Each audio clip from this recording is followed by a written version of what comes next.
you want to ask a question, stick your hand in the air. We'll come out and get a microphone to you.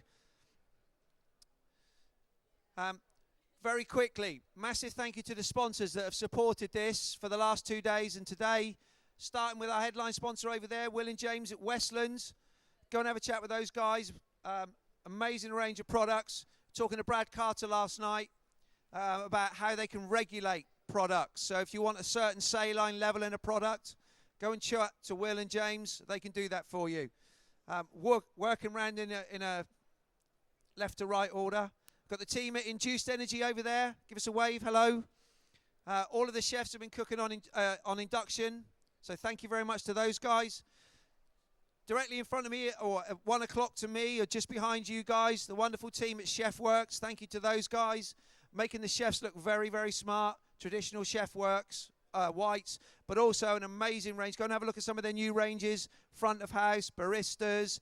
If you've got a theme, a concept, go and have a chat to the team there. Callebaut, obviously, sponsoring today's event with Julie. Go and have a chat with those guys, okay? They can talk to you about chocolates, glazes, shines, anything you need to know about chocolate, what chocolate you should be using in a certain dessert. Go and have a chat with them, okay? Also, thank you to Hosanyaki for providing the refrigerations for today. Eco Pure Waters for keeping us hydrated. Pommery Champagne, thank you very much to them. UCB College, thank you very much to those guys. Clifton Food Range for supplying us with a water bath, thank you very much to them. We can't do Staff Canteen Live without sponsors. It's very, very important. Okay, so a man in my ear just told me we're 20 seconds away. 15.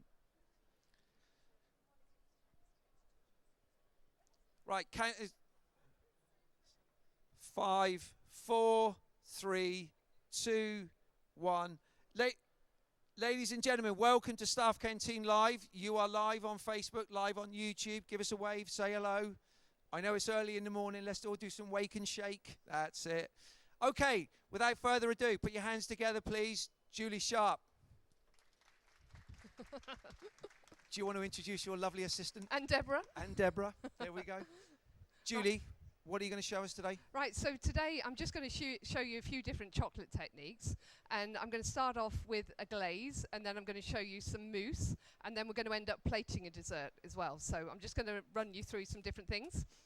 So at the moment, I don't know whether you're looking like me. I'm on Instagram all the time, and I'm always looking at what the chefs are doing, and they're all doing those beautiful high shine glazes at the moment that make the stuff look really amazing.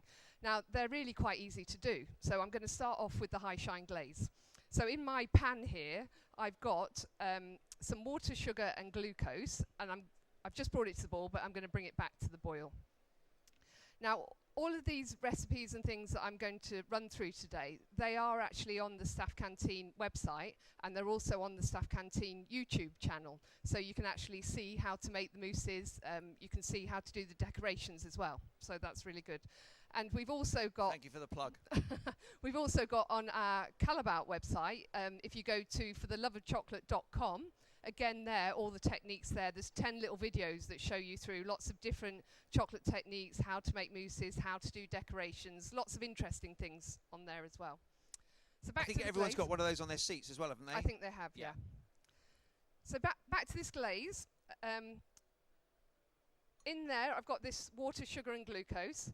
And what I'm going to add into that, once it comes to the boil, is some condensed milk and some gelatin. So you can see there's a lot of sugar in here, isn't there? We've got water, well, water's not, we've got the sugar, the glucose, and the condensed milk. And that is what gives you that high shine. Gelatin, obviously, it's going to help us set, and the chocolate's going to help it set. So this is just coming up to the boil. Just shout if you need anything past Okay. that, just shout. So here we've got some pink ones. So these were made with white chocolate. So the same recipe, but I've added in white chocolate, and then I've coloured it. So you can do loads of different displays with it. So there we go, it's boiling. I'm going to add in my condensed milk. And then I'm going to turn it off the boil. But what I need to do as well, I need to check that it's come to 103 degrees. So I've got my thermometer here. Right. Yes, all right. These induction stoves are very good, very fast. Another nice plug. Yeah. So look, I'm already up to 103. How quick was that? But what we want to do is we want to release some of the moisture that we've got there. So just let it boil. And then I'm going to add in my gelatine. And then I'm going to pour this onto my chocolate in the jug. How much chocolate, Julie? Enough. Oh, that amount. Okay, sorry. As Julie said, all of the recipes are on our website. Sorry, I thought you had an exact amount there. My apologies. That's all right. Yeah, if you go, you can go onto, as Julie said, you can go onto the For Love of Chocolate website. There are these recipes and lots of other great recipes on there. If you go onto StaffCanteen /recipes, either search Julie or search Callebaut, you'll find them on there. Sorry. That's okay. So then what I'm going to do is I'm going to use a hand blender, and I've got it in a jug. What I don't want to do now is use the blender up and down. I don't want to get air bubbles in there. So I'm just going to place it in and just let the mix go round. Now, if you were doing this for competitions, you know, like there's lots of competitions going on at the moment, and you didn't want any air bubbles, it's really good if you let this set overnight, and then the next day put it into like a hot plate or somewhere warm at 45 degrees and just let it melt. And that way you're not stirring it, you're not whisking it or anything like that, and you don't have any bubbles in there. So that's really good. 811 W2. Okay. My glaze needs to cool down a bit before I use that, so I'm going to go on to making the mousse. Just So while Julie's doing that, we've got some samples coming round. So there is a milk chocolate, dark chocolate, my apologies, which is an 811. And then we've got a white chocolate, which is a W2. Thank you very much. Julie's obviously using those in her demonstrations today, but have a taste of them and then go and have a chat with the team at Callebaut, and they can talk to you about them, or you can ask Julie at the end. Okay. So what I've got here is I've got some milk, some sugar and some glucose in the pan. And I've got my chocolate in the microwave. I'm just melting it a little bit. And I'm going to pour this liquid onto my chocolate and mix the two. Whenever you make a mousse, there's always a base. So it might be a pastry cream base. It could be a ganache base. It might be an Italian meringue base. There's always some base. And that base is the important bit when you're making the mousses. Where you lost?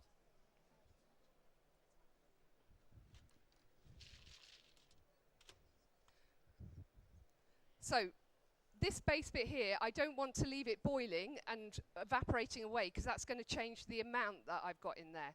So I'm just literally going to bring it to the boil and then turn off the heat. Does anybody ever have problems making mousses? Do they split or do they go lumpy or? Yeah, it's all right, it's happened to me as well. So there's one really important thing is when you mix the cream, the cold cream in the fridge, when you mix the cold cream through your base, you want that base to be at 35 degrees, and then that way it's not going to instantly set and make a really tight mousse. If your mix is too hot, what's going to happen is you're going to end up melting your base. So you see this one here, this is all the same amount of mousse in the glass. This one, my base ganache, was at 50 degrees when I folded through my cream. So what happened was I knocked all the air bubbles out of my cream, and I've ended up with a ganache in a glass, basically. It's set, but there's no air in there or anything. This one, I've used, well, the base was 20 degrees, so it's quite cold. And then when I added in my cream that was 5 degrees, it shocked the chocolate. And what you've ended up with is a really tight mousse that when you eat it, it's quite gritty. It's not that nice. So that's that one. And then this one, same mousse, but I added in at 35, and you see you've got a lovely texture and you've got a nice definition, you know, for when you're piping the mousses. So that's all the same base, but just at different temperatures. So you can see how important the temperature is. So I'm going to pour my base onto my chocolate and just give it a mix.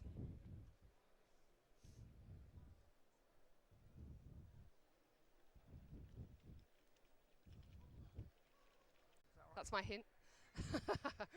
And the mousses that are coming out, they're made with a pastry cream base. So you've got a milk chocolate mousse, and it's got a little bit of lemon posset inside, and then it's on a chocolate sponge and on a base. So when you're thinking about mousses as well, don't just think about the mousse. What else could you put inside it?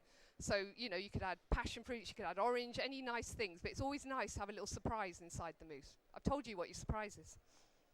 So I'm just going to take the temperature of this. Those that are sitting down, get them first, all right?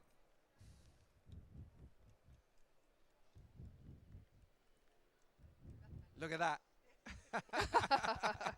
Told you, people that sit down, get them first.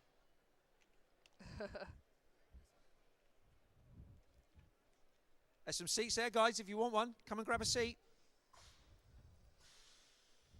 Some seats at the front if you want one, guys. Don't give them to them, they're standing up. It's bribery. Okay, so the mousse, the glaze here, or this mousse here, is a little bit hot. So that's now at 50 degrees.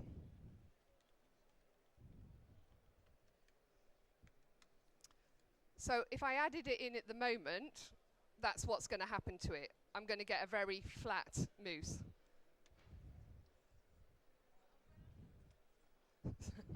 So I'm just going to leave this one to the side under the hot lights to leave that for a minute before I fold through my mousses as well.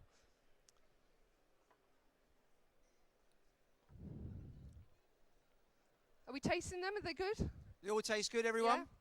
Lots of nodding heads. Some spoons. One of the other things that people are doing on top of their high shine glazes is they're adding either another glaze or they're adding something that gives like a spider effect on top of the mousse. So with this one, we use a nappage, a clear nappage, and then you would add in water-based food colouring and some alcohol. And again, there's lots of different recipes on the websites. But for the one I'm going to do, we're going to add some water, some alcohol, and some actual gold leaf, or not gold leaf, some gold powder. And that's going to give me a gold glaze that can go over the mousse as well when I glaze it. Okay, so I'm going to put this in the microwave to warm up.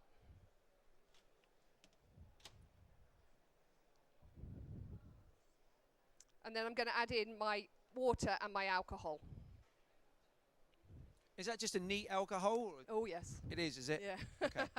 No, a strong alcohol. So you want a high percentage vodka or something like that is good. The higher the better. It's a good question, Mark.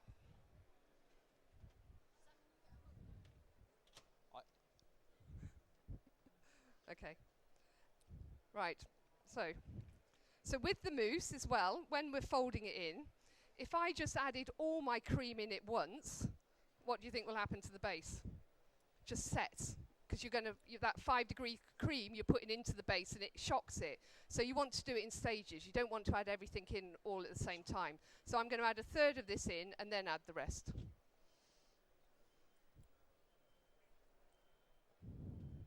And with your cream as well, you don't want your cream to be too whipped. You want it to leave a trail, but you don't want it to be really firm, because if it was really firm when you went to stir it in, you would end up splitting your mousse as well. Are you using a whipping cream or a double cream? I'm using whipping cream. Use whipping cream. Yeah. So I'm just giving that a stir in.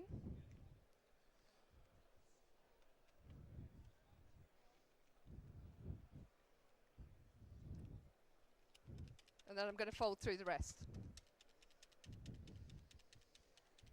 How's that do? Okay, brilliant.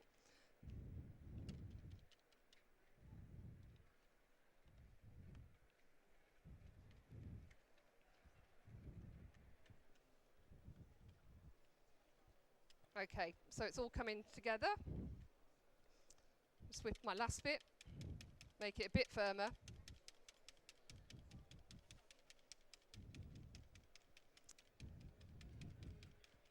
Okay. You've got about 18 minutes, right? Yeah.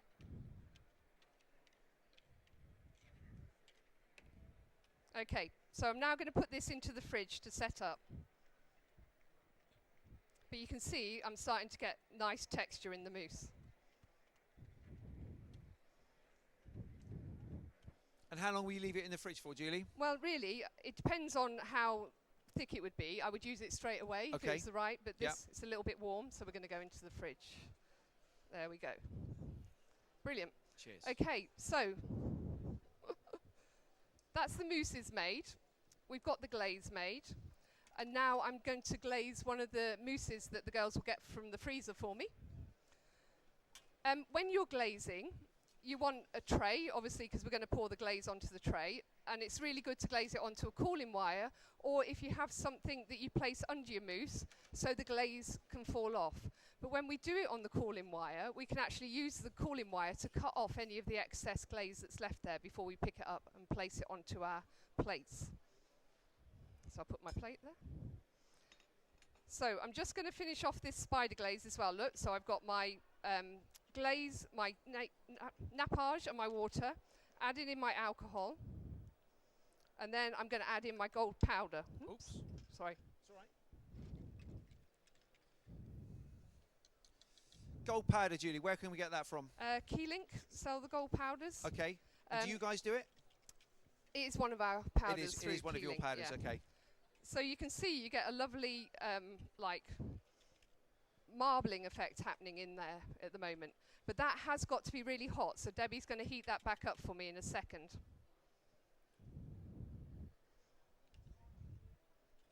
Okay, so my mousse has just come out of the freezer, and I've also got a board underneath it the same size, so that's going to help me take it off the tray as well in a minute. So I've got my glaze, and I'm just giving it a bit of a shake to see whether there are any bubbles in there and hopefully eliminate any of the bubbles. And then what I'm going to do is I'm going to go around the cake first of all and then into the centre. We're nearly hot.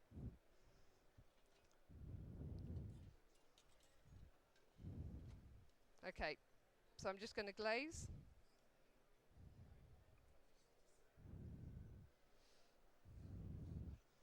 Okay. Have I missed any at the front?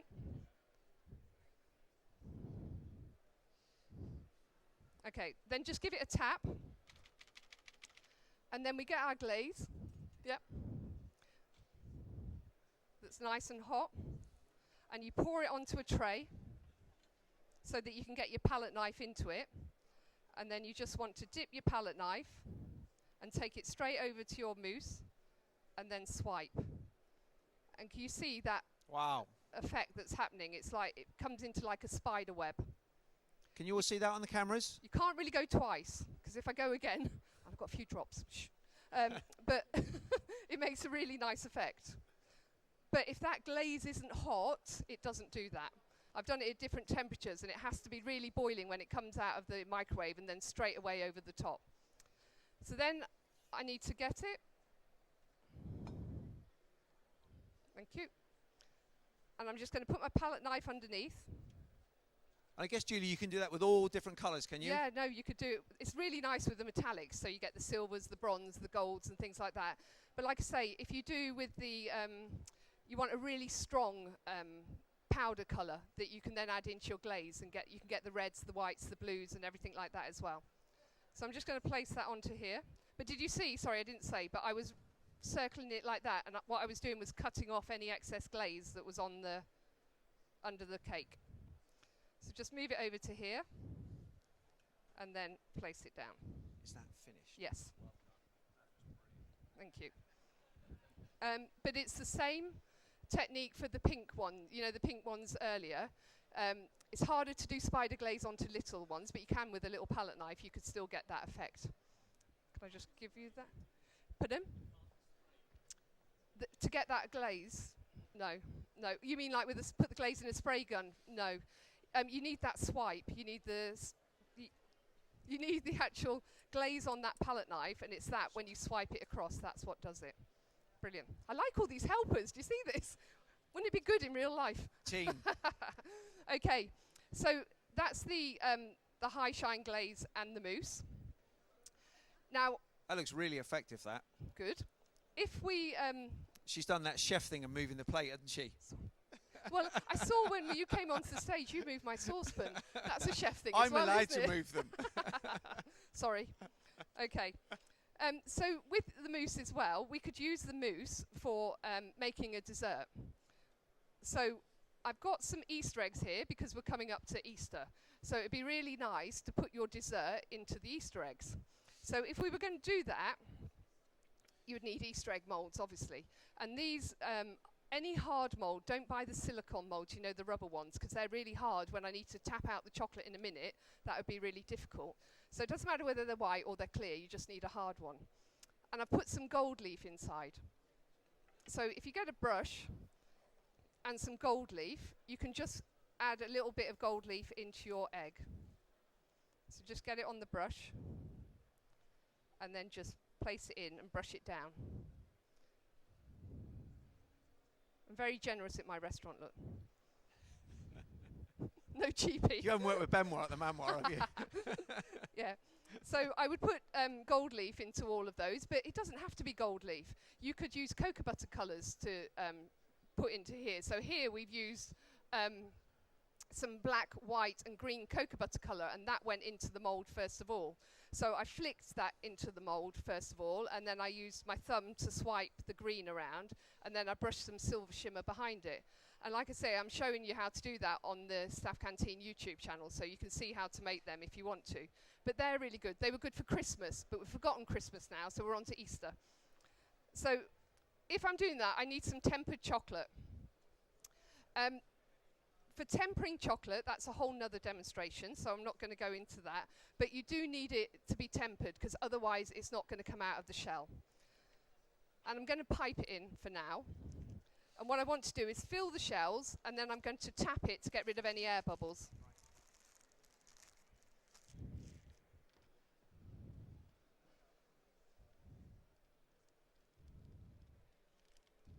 Okay.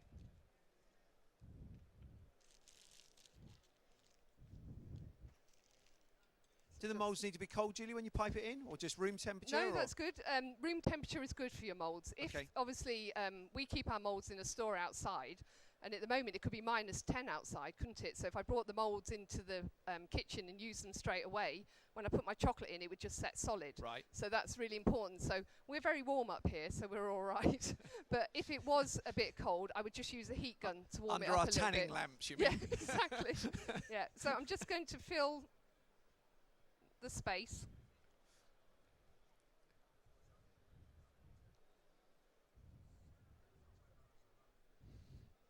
And is that the 811 chocolate you're using there? This is the 811 dark chocolate. Okay, and that's what you guys tasted earlier, that Julie's got here. Yeah.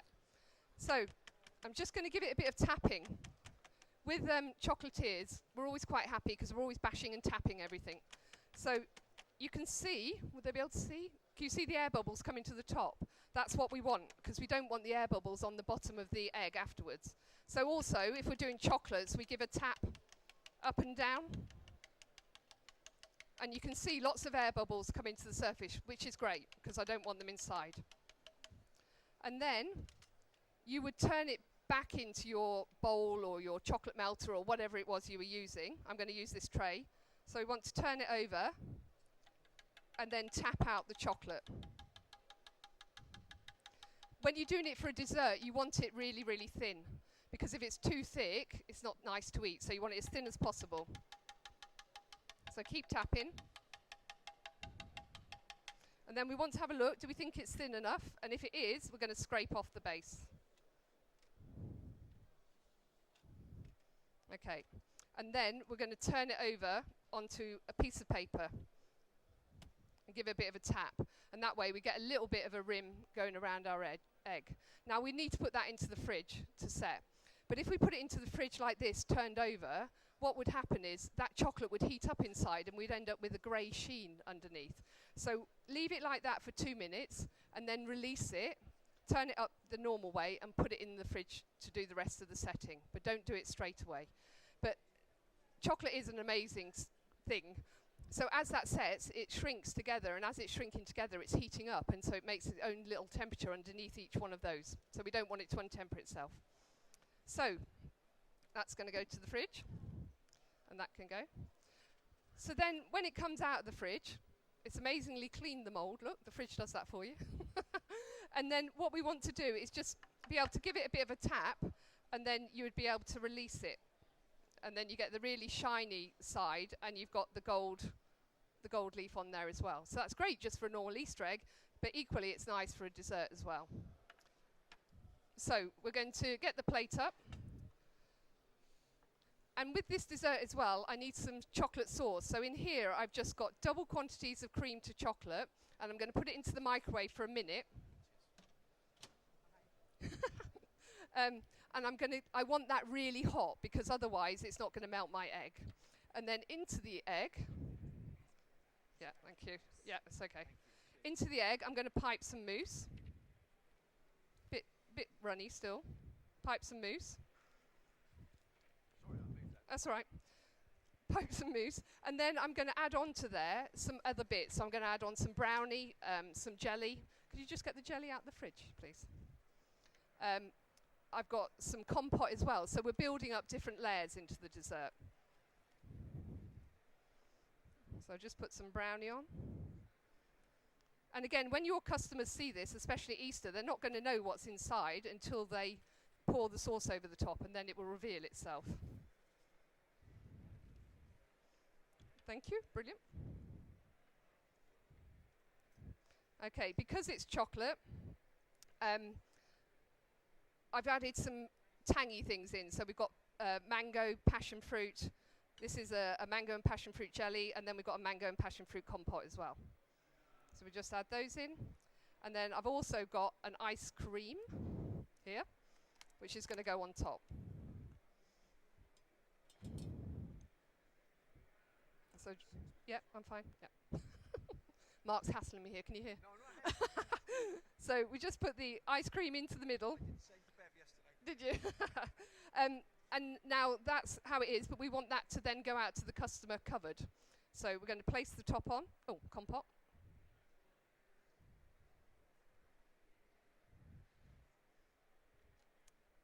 Place the top on. And then because it's Easter, we're going to add a few of the little yellow flowers around to make it look pretty. Make it look like spring.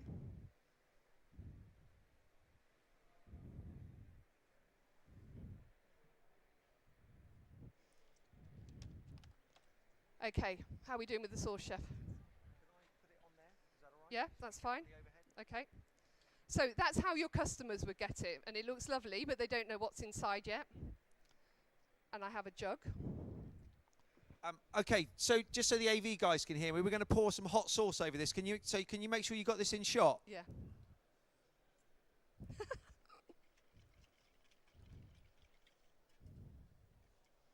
Okay. So when you do this, your sauce does need to be really hot, otherwise they don't get the effect that you want. Can we make sure we get this on the overhead? If it doesn't work, I'm in trouble now, aren't I? So yeah, right. What we want to do is just pour a little bit and then let it sit for a minute.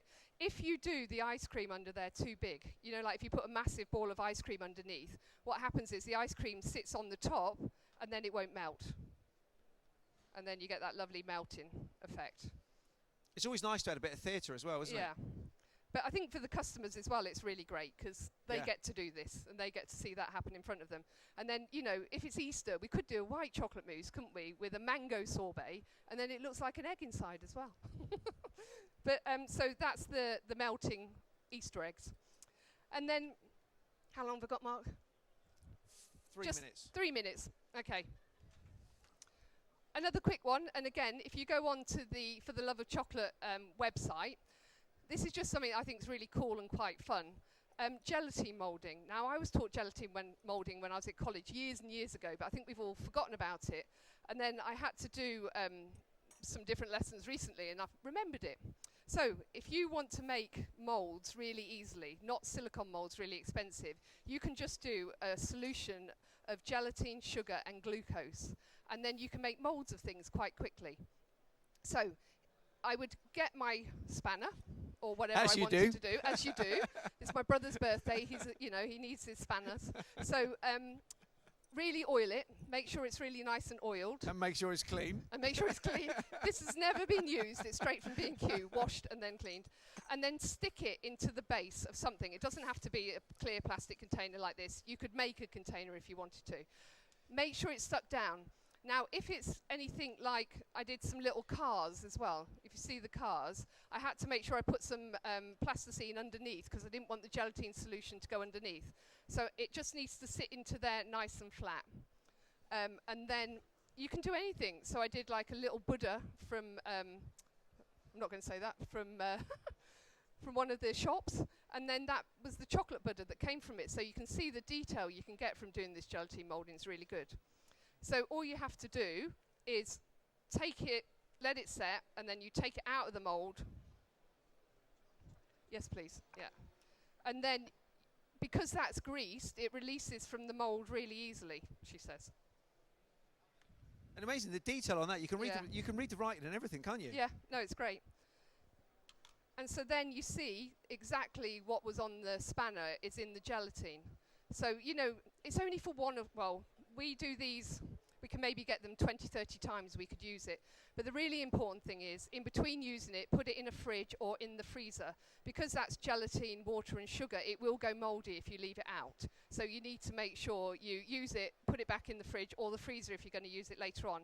Or if you're not going to use the spanner again, melt it down and do something else. So we think it's really fun way to do it.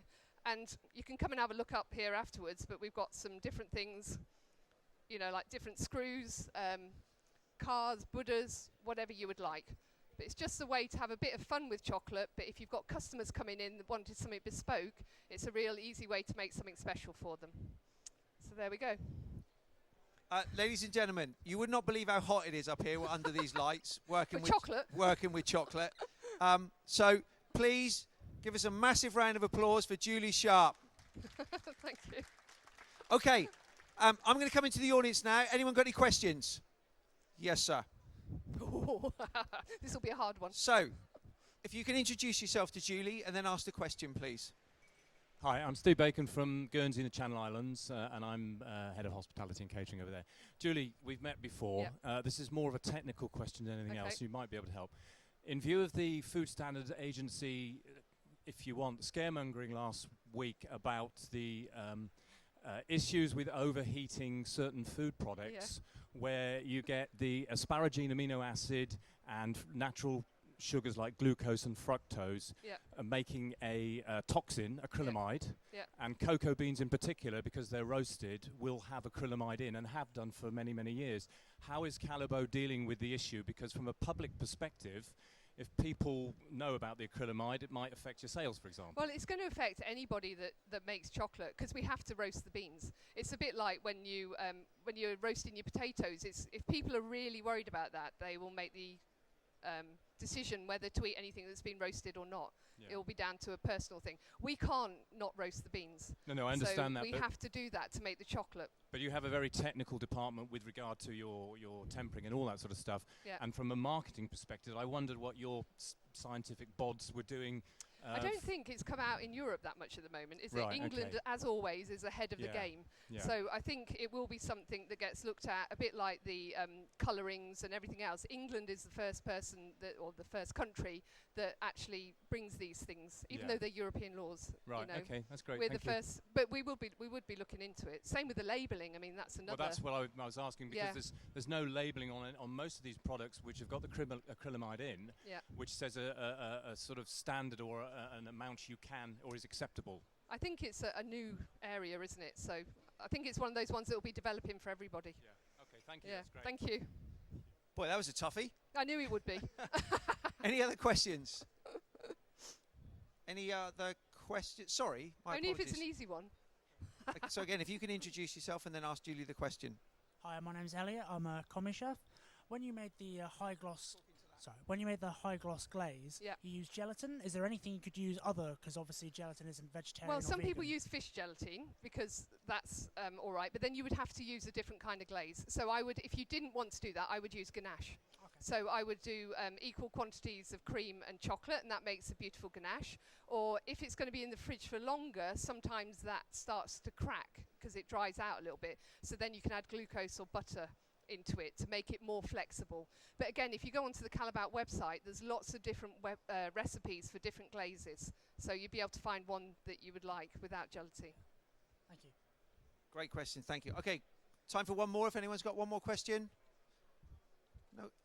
No. Yes, of course. Sorry, madam. Sorry, I'm Shabnam. I need to know, actually, that's without alcohol, is it possible to paint it? Without alcohol? Yes. You could use cocoa butters, Yeah. and you could paint with cocoa butters. Okay. But when you wanted to get the gold or the silver or anything Yes. like that, at the moment we do use the alcohol into the gold and silver, but the alcohol does evaporate. I don't know whether that helps. Okay. Because, like the alcohol Yes. has to evaporate to make Yeah. it nice and dry. Yes. But otherwise, cocoa butters are great for painting with. Yeah. Thank you. Okay. Okay, ladies and gentlemen, thank you for staying around. One last time, Julie Sharp. Thank you.